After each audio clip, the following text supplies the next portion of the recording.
Vande Bharat NMIMS लक्ष्य आपके अपने परिवार में आपका हार्दिक स्वागत है। हम लोग लाभ हानि पढ़ रहे हैं। लाभ हानि में ये आपके सामने दो प्रश्न हैं। सबसे पहले इसके विषय में कुछ हम बता देना चाहते हैं। देखिए, जो 100% होता है, 100% वो क्रय मूल्य को कहते हैं। किसको कहते हैं? क्रय मूल्य को। 100% हमेशा क्रय मूल्य को कहते हैं। और किसी संख्या का 100% या 100% वही संख्या होती है। अगर मान लीजिए कोई कह दे कि 500 का जो है 100% निकालिए, तो 500 का 100% आप करेंगे, निकालेंगे तो वही संख्या मिलेगा। कैसे? ये देखिए, 500 का मतलब गुणे, और 100 और प्रतिशत का चिन्ह हटाएंगे तो बटे में 100 आ जाएगा, यानी 100/100। ठीक है, ये कट जाएगा, ये आपका बच गया 500। ठीक है, तो किसी संख्या का 100% वही संख्या होता है और क्रय मूल्य को हमेशा 100% मान करके हम लोग चलते हैं। लाभ हानि में हमेशा क्रय मूल्य को 100% मानना पड़ता है सवालों को हल करने के लिए।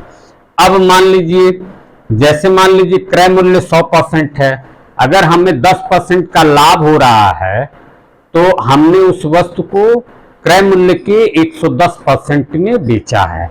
अगर हमें 10% का लाभ हो रहा है तो हमने वस्तु को 110% में बेचा है, क्रय मूल्य के 110% में, क्रय मूल्य के 110% में बेचा है।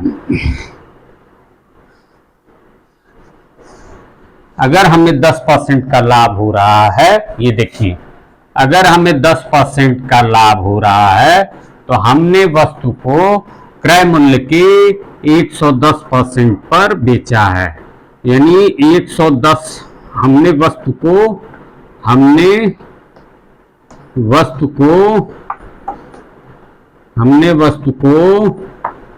क्रय मूल्य के 110% में बेचा है। और अगर हमें जब 20% की हानि हो रही है तो हम जो है, जब लाभ होता है 10%, हमने जब लाभ की बात की तो 100 में वो 10 जुड़ जाता है, लेकिन लाभ को हम प्लस से दिखाते हैं। लेकिन अगर हमें 20% की हानि हो गई तो ये -20% इस तरीके से लिख करके 100 में से हम 20 घटा देंगे, तो हमें जो है, हमने वस्तु को क्रय मूल्य के 80% में बेच दिया है। अगर 20% का अगर हमें हानि हो जाए तो इसका मतलब है हमने वस्तु को क्रय मूल्य के 80% में बेच दिया है।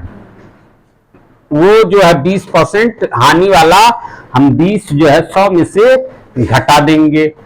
और अगर हमें 30% की हानि हो तो हमने क्रय मूल्य के 70% में वस्तु को बेच दिया है।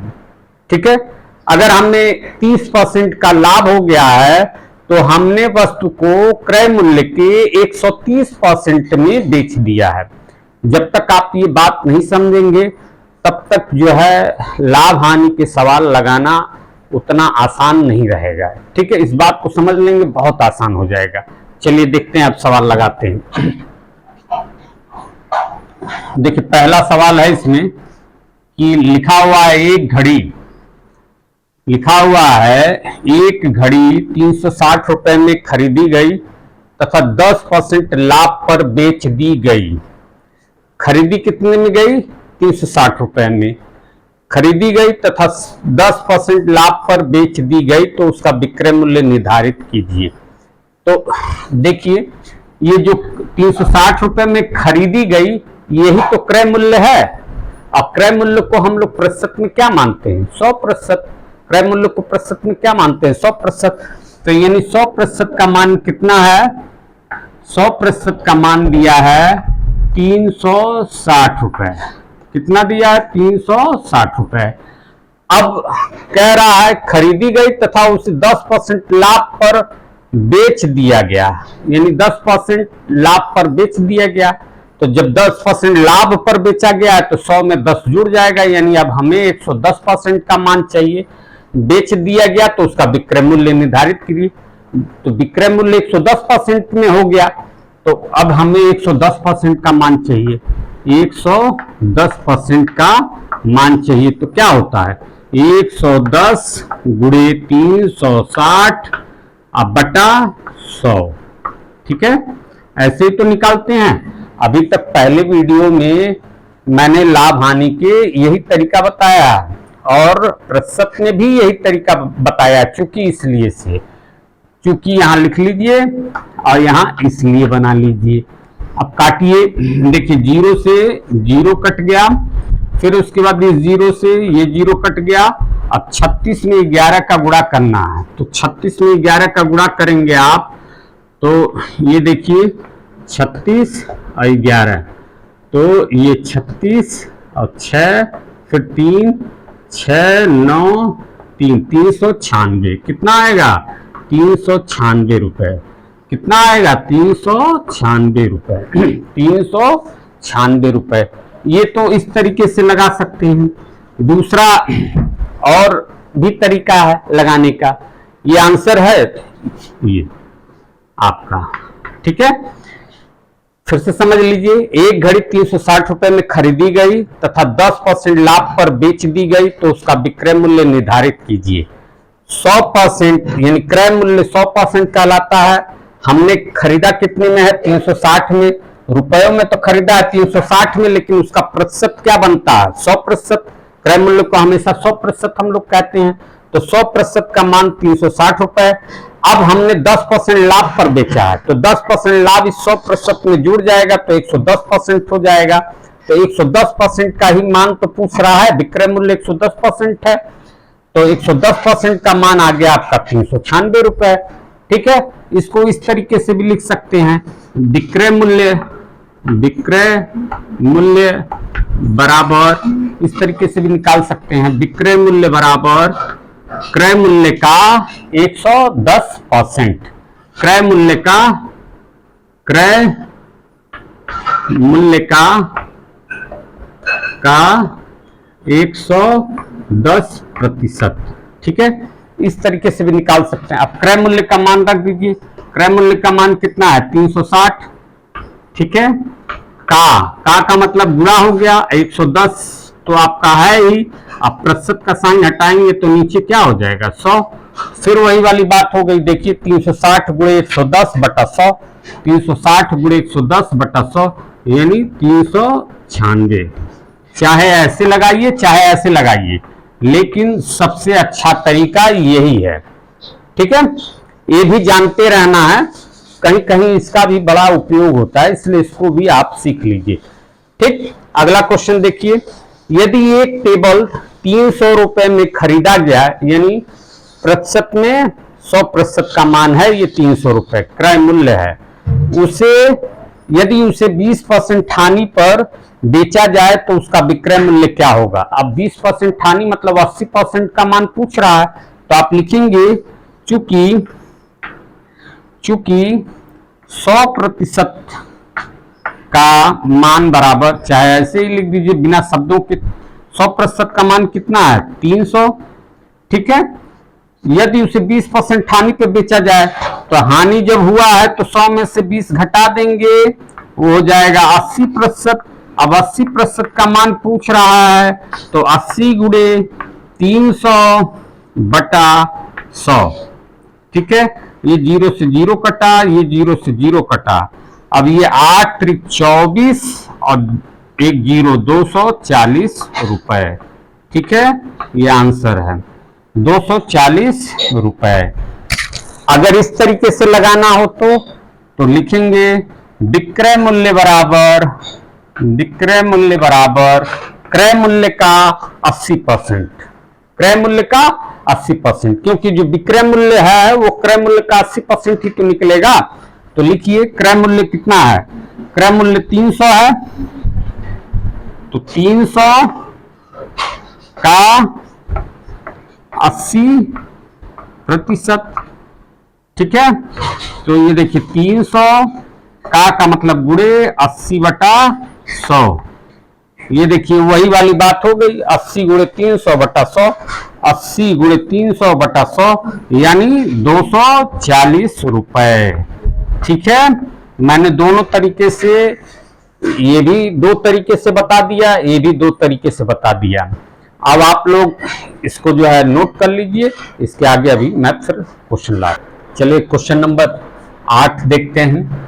यदि एक वस्तु को 480 रुपए में बेचने पर 20% का लाभ होता है तो उस वस्तु का क्रय मूल्य क्या है। अब यहाँ पे हम लोग क्रय मूल्य निकाल रहे हैं, इसके पहले विक्रय मूल्य निकाल रहे थे।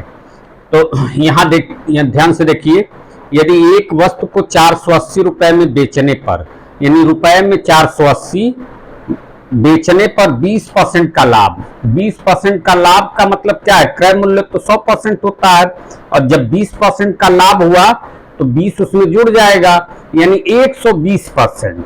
ठीक है, यानी ये जो 480 रुपया है वो 120% का मान है। ठीक है, उसके बाद क्या पूछ रहा है, होता है तो उस वस्तु का क्रय मूल्य क्या होता है।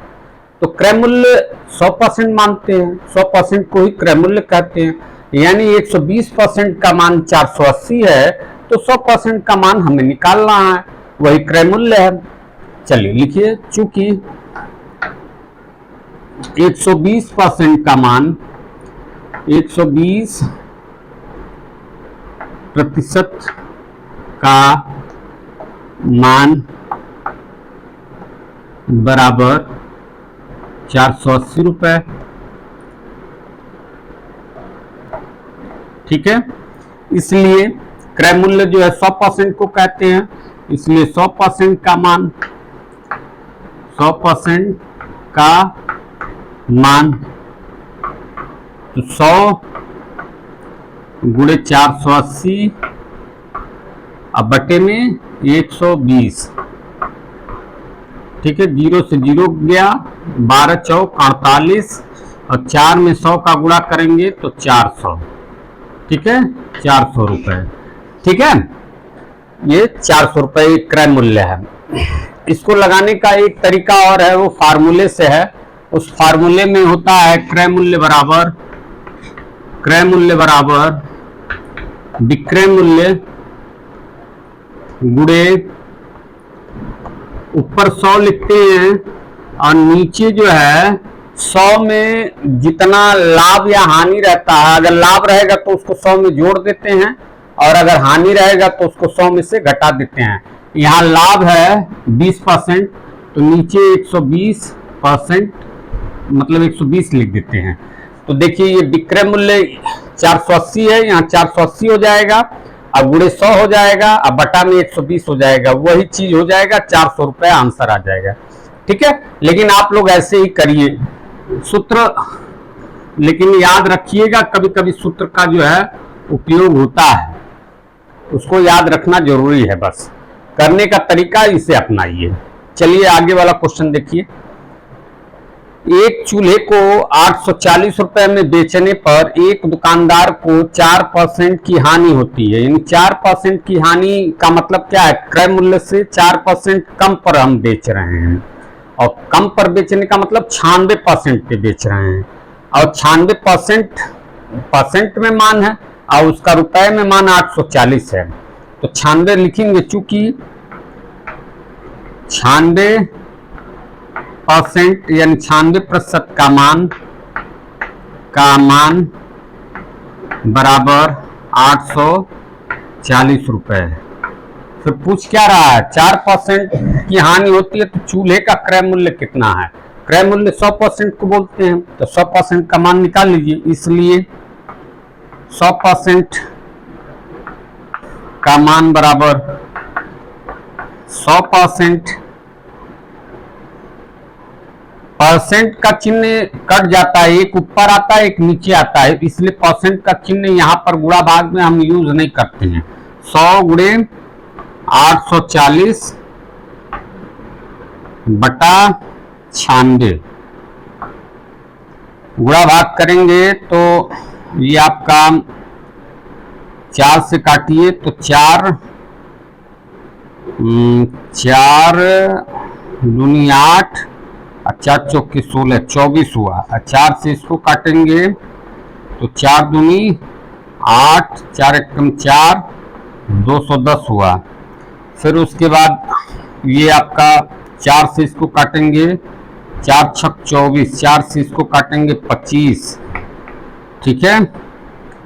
फिर 3 से इसको काटिए, 3 दूना 6, 3 से 3 सत 21, 70, ठीक। उसके बाद 2 से 35 हो जाएगा, 35 गुणे 25, 35 गुणे 25 यानी 875 रुपए, ठीक है। 875 रुपए यही आंसर है, इसका क्रय मूल्य है, ठीक। चलिए अब इसके आगे और क्वेश्चन करते हैं। क्वेश्चन नंबर 10 को हम लोग करते हैं। किसी वस्तु को 300 रुपए में बेचने पर 25% की हानि होती है। यानी अगर 300 रुपए में बेचा जा रहा है तो उसमें 25% की हानि है, यानी वो अपने क्रय मूल्य के 75% पर बेचा जा रहा है, यानी ये 300 रुपए 75% का मान है, ठीक है। चलिए हानि होती है। अब यहाँ पर पहला क्वेश्चन है वस्तु का क्रय मूल्य ज्ञात कीजिए, यानी ये क्वेश्चन मार्क लगा है, वस्तु का क्रय मूल्य पूछा है, ठीक है। तो क्रय मूल्य किसको कहते हैं? 100% को कहते हैं। 75% का मान दे रखा है, 75% का मान 300 रुपए है, तो हम 100% का मान निकाल लेंगे, वही क्रय मूल्य होगा। तो लिखेंगे पहला वाला क्वेश्चन हल करने के लिए कहेंगे कि 75%, भाषा नहीं लिख रहे हैं, बस थोड़ा सा वैसे ही लिख रहे हैं। 75% का मान जो है कितना है? 300 रुपए, ठीक है, 300 रुपए। इसलिए चूंकि 100% को क्रय मूल्य कहते हैं, 100% का मान, तो 100 गुणे 300 बटा 75, ठीक है। 75 दूना 150 यानी 4 बार में कट जाएगा, और ये 400 रुपए, यानी क्रय मूल्य इसका कितना है? 400 रुपए, ठीक। यानी इस पहले क्वेश्चन का आंसर हो गया। फिर उसके बाद दूसरा पूछ रहा है इसे कितने में बेचा जाए कि 20% का लाभ हो। यानी क्रय मूल्य से जब 20% ज्यादा में बेचेंगे तभी तो हमें 20% का लाभ होगा, यानी 120% का मान का जो है ये गणना करना चाहता है, 120% का मान पूछ रहा है। चलिए अब यहां देखिए दूसरा क्वेश्चन, 75% का मान 300 तो दे रखा है, उसी का उपयोग करके हम यहाँ 120% का मान निकाल लेंगे। क्योंकि 75% का मान 300, इसलिए 120% का मान बराबर 120 गुणे ये 300 अब बटे में 75, ठीक है। 75 से काटेंगे 300 तो 4 बार में कटेगा। अब 12 में 4 का गुणा करेंगे, 12 चौक 48 यानी 480 रुपए। ये जो है 120% का मान है, 480 रुपए, ठीक है। फिर उसके बाद क्या पूछ रहा है तीसरा क्वेश्चन, कितने में बेचा जाए कि 20% की हानि हो। 20% की हानि मतलब 100% क्रय मूल्य से जब 20% कम पर हम बेचेंगे, यानी 80% में बेचेंगे, तो हमें 20% की हानि होगी। चलिए, यानी अब यहाँ पर दिया हुआ 75% का मान 300 रुपए है, तो अब हमें किसका मान चाहिए? 20% हानि यानी 80% का मान चाहिए। तो तीसरा आंसर निकालेंगे, इसलिए 80% का मान बराबर 75% का 300 है, तो 80% का तो 80 गुणे 300 बटा 75, ठीक है। इसी लाइन का इस्तेमाल हमने दूसरे क्वेश्चन में भी किया और तीसरे क्वेश्चन में भी किया है। 75 से काटेंगे 4 बार में कट जाएगा, और 8 चौक 32, 320 रुपए जो है इसका 80% का मान है, ठीक है, 320 रुपए। चलिए अब इसके आगे जो है कुछ क्वेश्चन और करते हैं। आइए क्वेश्चन नंबर 11 देखते हैं। एक व्यक्ति अपना सामान 10% लाभ पर बेचता है। यदि वह 15% लाभ पर बेचता तो उसे 200 रुपये अधिक मिलते। सामान का क्रय मूल्य ज्ञात कीजिए। इस क्वेश्चन को जरा ध्यान से समझिएगा।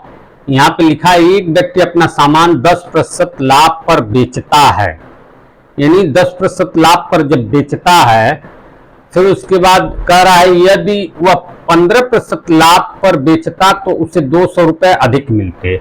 ये जो 200 रुपये अधिक मिलते, ये 10% और 15% का अंतर है। यानी अगर हम कोई सामान 10% लाभ पर बेचे, फिर उसके बाद 15% लाभ पर बेचे, तो ये दोनों का अंतर ये 200 रुपये है। कह रहा है सामान का क्रय मूल्य ज्ञात कीजिए। तो क्रय मूल्य कितना होता है? 100% का मान पूछ रहा है। तो सबसे पहले ये अंतर वाले से हम ये जान लेते हैं कि ये कितने प्रतिशत का अंतर है। ये 200 रुपये कितने प्रतिशत का अंतर है, उससे तुलना करके हम 100% का मान ज्ञात कर लेंगे। देखिए ऐसे लिखिए, एक व्यक्ति अपना सामान 10% लाभ पर, 10% लाभ का मतलब क्रय मूल्य 100% है, उससे 10% जोड़ देंगे तो यानी 110% हो जाएगा। फिर उसके बाद कह रहा है यदि 15% लाभ पर बेचता, इसको 115% बोलेंगे। तो 115% का मान ज्यादा होगा, 110% से ज्यादा होगा, तो 115% पहले लिखेंगे। 115% माइनस 110%, ठीक है। इन दोनों को 115% में से 110% घटाने पर कह रहा है इन दोनों का अंतर जो है 200 रुपये होता है। ये 200 रुपये इसका अंतर है, ठीक है। तो 115 में से 110 घटाएंगे तो कितना हो जाएगा? 5%, यानी ये 5% का अंतर है। 5% का मान है ये 200, ठीक है। 200 5% का मान है 200 रुपये, ठीक। 5% का मान हमें मालूम हो गया है 200। अब हमको पूछा क्या? सामान का क्रय मूल्य ज्ञात कीजिए। क्रय मूल्य कितना होता है? 100%। तो जब 5% का मान 200 रुपये है तो 100% का मान निकाल लीजिए। चूंकि इसको लिखिए, चूंकि 5% का मान 200, इसलिए 100% का मान बराबर 100% को ही क्रय मूल्य कहते हैं।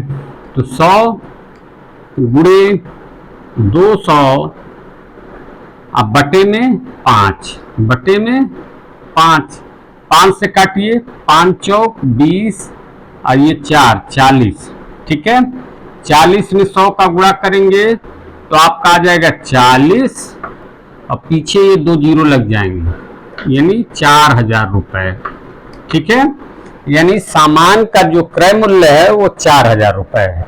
यही इसका आंसर है, यही इसका आंसर है। अगला देखिए नेक्स्ट। एक दुकानदार ने 2 घड़ी 300 रुपये प्रति घड़ी की दर से बेची, ठीक है। एक घड़ी पर उसे 5% का लाभ है तथा दूसरी घड़ी पर उसे 5% की हानि होती है। दुकानदार को कितने प्रतिशत का लाभ या हानि होती है? तो यहाँ देखिए, यहाँ जो है विक्रय मूल्य समान है। यहाँ देखिए, ध्यान दीजिए, एक दुकानदार ने 2 घड़ी 300 रुपये प्रति घड़ी की दर से बेची, यानी जो दोनों घड़ियां हैं, दोनों घड़ियां का जो है विक्रय मूल्य समान है, 300 रुपये है। जब विक्रय मूल्य समान हो तो वहां के कंडीशन में और जो लाभ और हानि दोनों घड़ियों पर हो वो उभयनिष्ठ हो। उभयनिष्ठ मतलब कॉमन हो।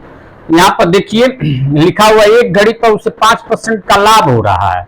यहाँ देखिए 5% का लाभ दे रहा है एक घड़ी पे, और दूसरी घड़ी पर उसे 5% की हानि होती है। तो 5% दोनों में ये कॉमन 5% है।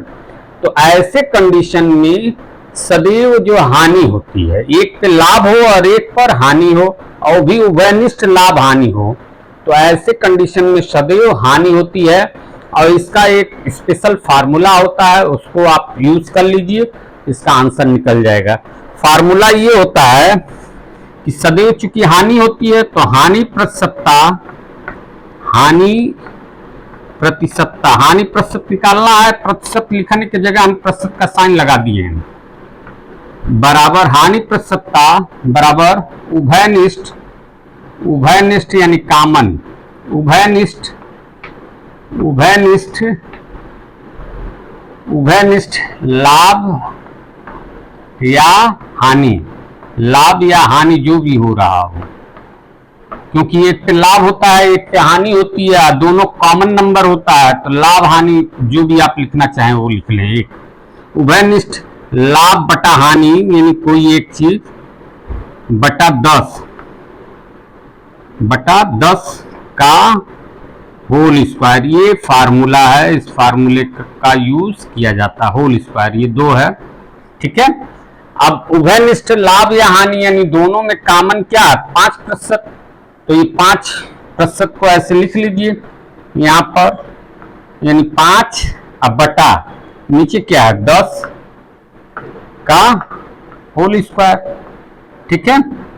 अब इसको हल करिए, 5 गुणे 5 अब बटा 10 गुणे 10, 5 दूनी 10 अब 5 दूनी 10, यानी आपका हो गया नीचे 1/4 और ये हो गया 0.25 प्रतिशत, इतने प्रतिशत की हानि हुई, क्योंकि लाभ तो कभी होता नहीं है ऐसे क्वेश्चन में, तो इसका आंसर क्या है 0.25% हानि, ठीक है, हानि, यही इसका आंसर है। आइए इसके आगे कुछ और क्वेश्चन करते हैं। आइए अब हम लोग जो है क्वेश्चन नंबर 13 देखते हैं। देखिए दिया हुआ है 100 संतरे रुपए 400 में खरीदे गए तथा रुपए 60 प्रति दर्जन की दर से बेच दिए गए, प्रतिशत लाभ पूछ रहा है, ठीक है। तो जब 100 संतरे रुपए 400 में खरीदे गए, तो अगर हम एक संतरे का यहाँ से क्रय मूल्य निकालें, तो जब 100 संतरे 400 में खरीदे गए तो 100 से 400 में भाग देंगे तो एक संतरे का क्रय मूल्य कितना होगा 4 रुपए, ठीक है। तो हम लिख लेंगे एक संतरे का क्रय मूल्य बराबर एक संतरे का क्रय मूल्य बराबर 4 रुपए, ठीक है। फिर उसके बाद ये खरीदे गए, तो जितने संतरे का हमें क्रय मूल्य मालूम रहेगा उतने का ही हमें विक्रय मूल्य निकालना होता है, तभी हम लाभ प्रतिशत और या हानि प्रतिशत की गणना कर पाते हैं। अब चलिए, तथा रुपए 60 प्रति दर्जन की दर से बेच दिए गए, एक दर्जन में कितने संतरे आएंगे 12 और 60 रुपए उसके लिए जाते हैं, तो 12×5 = 60, यानी 5 रुपए के हिसाब से एक संतरा पड़ा। तो यहाँ विक्रय मूल्य लिखेंगे एक संतरे का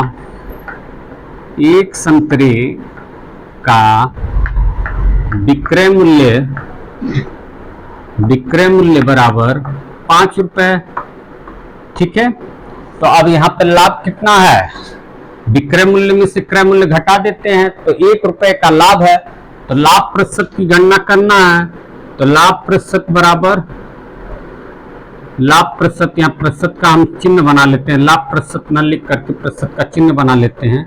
ऊपर हम लिखेंगे कितना लाभ हुआ है, 5 में से 4 घटाएंगे तो 1 रुपया लाभ हुआ है, कितने पे लाभ हुआ है, क्रय मूल्य नीचे रहता है, क्रय मूल्य 4 रुपए पे ये लाभ हुआ है, यानी 4 रुपए के इन्वेस्टमेंट पर हमें 1 रुपए का लाभ हुआ है, 4 नीचे लिख लिए।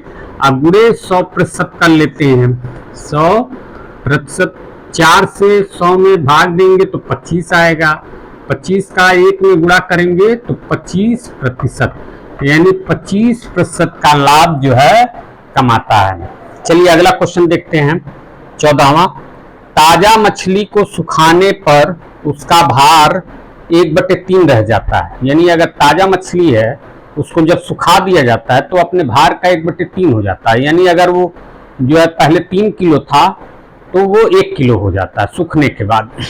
फिर देखिए लिखा है सुनीता 1500 किलो ताजा मछली रुपए 25 प्रति किलो के भाव से खरीद कर उनको सुखाकर रुपए 80 प्रति किलो के भाव पर बेच देती है, इस प्रकार वह कमाती है।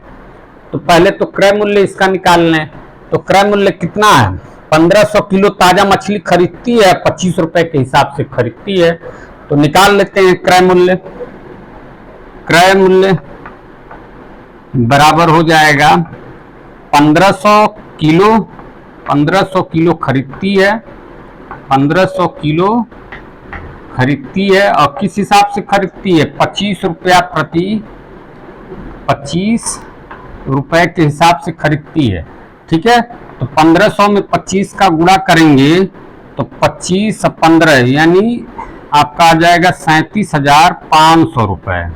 कितना आ जाएगा, 37,500 रुपए। ठीक है, ये जितनी भी मछली इनके पास रही है, जितना मछली इसने खरीदा है उसका पूरा मूल्य इसको जो है 37,500 रुपए चुकाना पड़ा है।